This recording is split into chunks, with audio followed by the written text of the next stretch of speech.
Hello everyone, especially to BE-Ed students who are taking up the course on teaching good manners and right conduct in the elementary grades.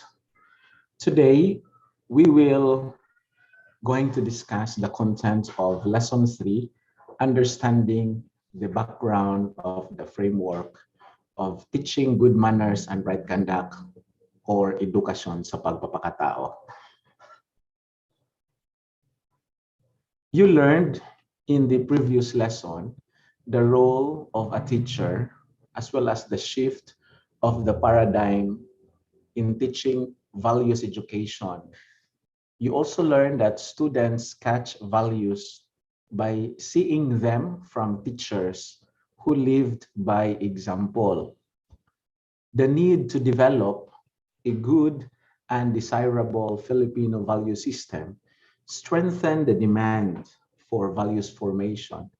This urgency of values inculcation is an outcome, therefore, of the quality of human formation. To realize such desire and expectation of how values education must be taught, it is indispensable to understand the framework of edukasyon sa pagpapakatao in the new curriculum.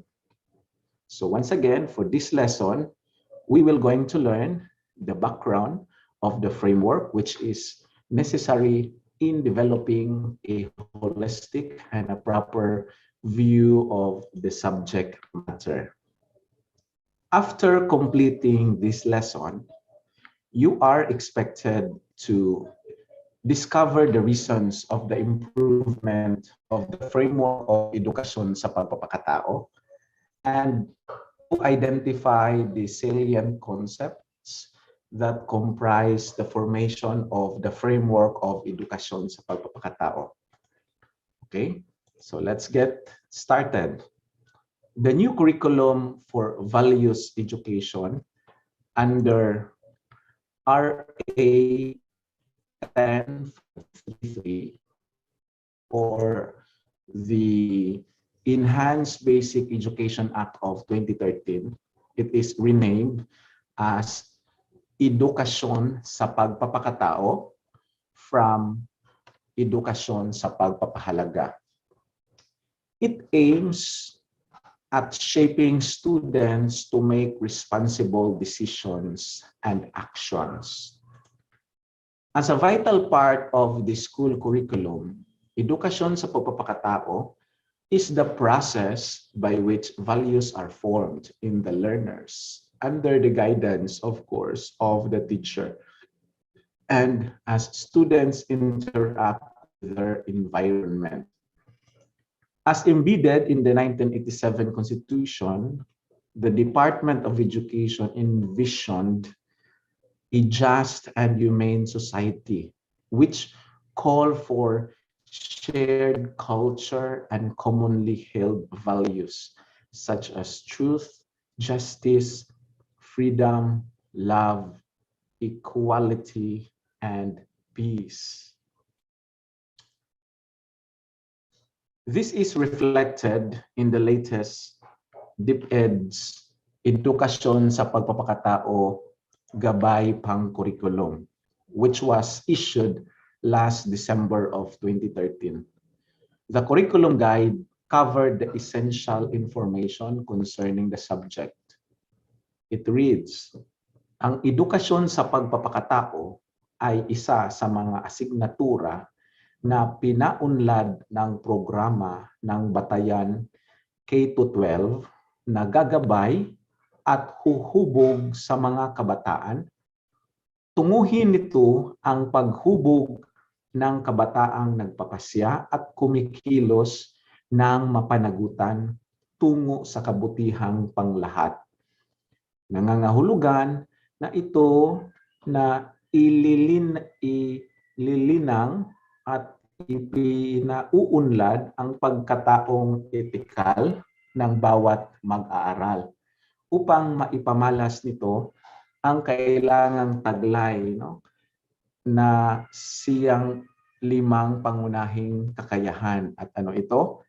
Kakayahang pag-unawa, kakayahang pagninilay, kakayahang pagsangguni, kakayahang pagpapasya at kakayahang pagkilos.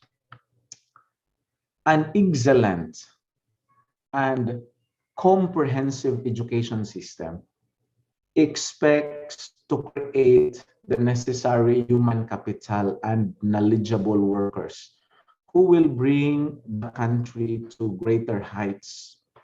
In this regard, a holistic education is becoming very urgent and needed, for it can equip students with necessary skills required as well as the desirable values. However, today's society suffer from the deterioration of social values, especially the younger generation. Hence, the curriculum, the new curriculum of Edukasyon sa Pagpapakatao is determined to address the need to redefine the importance of becoming a productive member of the society. And to do this, learners need to develop basic skills in a developmental way. There are actually 3 levels in teaching edukasyon sa pagpapakatao that guide the teacher on the structure and nature of the curriculum. The Edukasyon sa Pagpapakatao framework is designed to translate values from the abstract into the practical.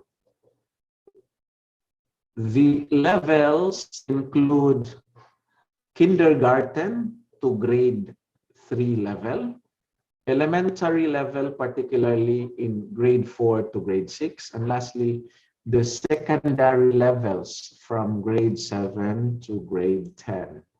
We will going to look at this individual level. First, kindergarten level to grade 3.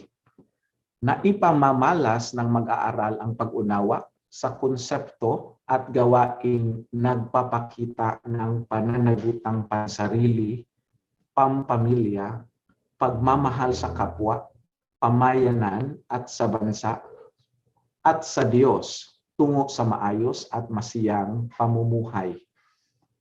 Learning edukasyon sa pagpapakatao in this particular level is done through play-based teaching and without a formal categorization of the 6 different subject matters. The second level is baitang 4 hanggang baitang 6. Ipamamalas ng mag-aaral ang pag-unawa sa konsepto at gawaing nagpapakita ng pananagutang pansarili, pampamilya, pagmamahal sa kapwa, sa bansa at sa daigdig, at higit sa lahat sa Diyos tungo sa kabutihang panglahat. In these particular grade levels, edukasyon sa pagpapakatao focuses on developing learners' capacity to make moral and ethical decisions and actions.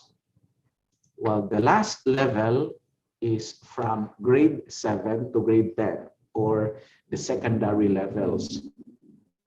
Naipamalas ng mag-aaral ang pag-unawa sa mga konsepto sa pananagutang pansarili, pagkatao ng tao, pamilya at pakikipagkapwa, ipunan, paggawa at mga pagpapahalagang moral at nagpapasya at kumikilos ng mapanagutan tungo sa kabutihang panglahat upang mamuhay ng may kaayusan at kaligayahan. This particular level again, ESP is based on ethics and career guidance. Take note of that. Ethics and career guidance, which covers concepts like the self, humanity, moral values, career choices, and responsibility. So it is in this level that the learner try to put into practice the theories which have been known from the very start, starting kindergarten, that going to the final year of the elementary grades.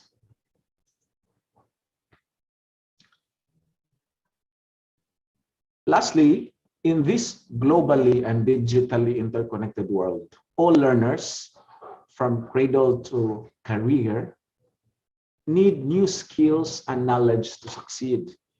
If we want to prepare our students for success in school, work, and eventually life, they need to appreciate the importance of edukasyon sa pagpapakatao and its structure.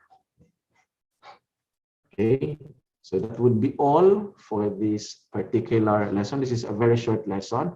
So let's try to deepen our understanding of the background of edukasyon sa pagpapakatao by answering the following questions. These are the questions for your reflection, which you will later have it submitted through the link that I will be providing via our Google Classroom. So the questions are, how edukasyon sa pagpapakatao help produce a just and humane society? Number 2, why do we need to assist our students in becoming productive member of the society? Third, why is it important to develop basic skills in a developmental way? So once again, you are going to answer these 3 questions for your reflection. At least you can write 3 to 5 sentences for each question. So that would be all for now. Thank you and see you for our next lesson.